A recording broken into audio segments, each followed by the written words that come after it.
Okay, so here's some homework help for section 1.4 in geometry. Um, the first part here live is just naming vertex of an angle, and remember the vertex is where the sides meet. So let's just jump to, I don't know, number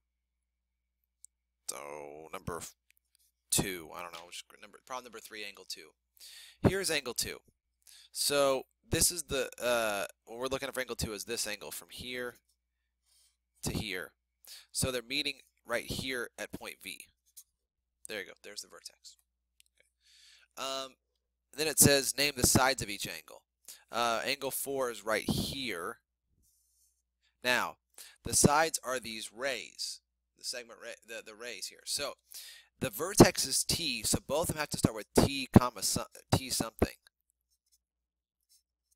So it goes from T through S on one side, so it's ray TS is one side, and then T through U for the other one, so TU.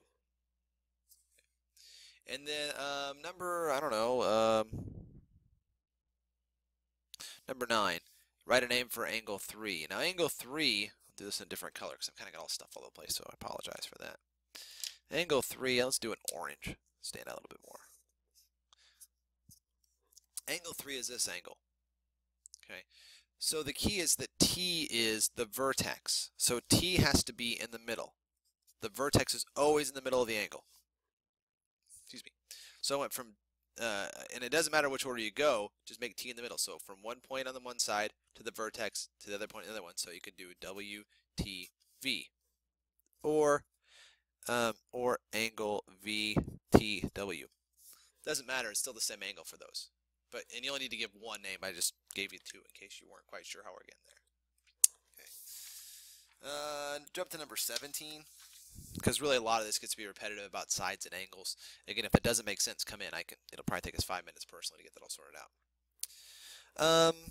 1.4 algebra. In the figure, BA and BC are opposite rays. Okay, now that's important because we talked about in class that if they are opposite rays, they form a line, which means that is 180 degrees. Then we're told that BD bisects angle EBC. So this guy here bisects this bigger angle, which means then that these two angles are congruent. And remember, those are little kind of arc marks. Those tell us that, or tick marks, however you want to think of it, they tell us that these angles are congruent because they have the same marking. Okay, so let's see what number 17 asks us to do. Number 17 says that angle EBD is 4x plus 16. Now, I'm only doing 17, so I can draw on this. On your homework, you might want to re-sketch this out or just use pencil to erase it. But pencil doesn't show up very well on my video camera. So 4x plus 16, and DBC is 6x plus 4. Okay. They want us to find the measure of angle EBD. Well, the key to this is realizing I got to solve for x first. Because once I know what x is, I can find EBD simply just by plugging the number back in for x. Now, some of you might be kind of confused, like, well, there's this 180 stuff, and I don't know the angles over here. And that's true. That can be very overwhelming because they've given you a ton of information. And that is one of the hardest parts about geometry is all the extra information you're going to get at times. But if you go back and you stop and think about what you know, I know that this angle EBD is equal to DBC. Why? Because DB bisected the angle. So what I want to set up then is that 4x plus 16 equals 6x plus 4.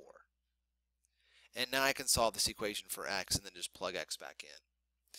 So I would subtract 4x from both sides because I always subtract the smaller x if they're all positive. And that means I need to move the 4 over to the other side. So 12 equals 2x, divide by 2, 6 equals x. Now, since I know x is 6, plug 6 in for this x here. 4 times 6 plus 16. 24 plus 16 gives me 40. So that's the measure of angle EBD. It's 40 degrees.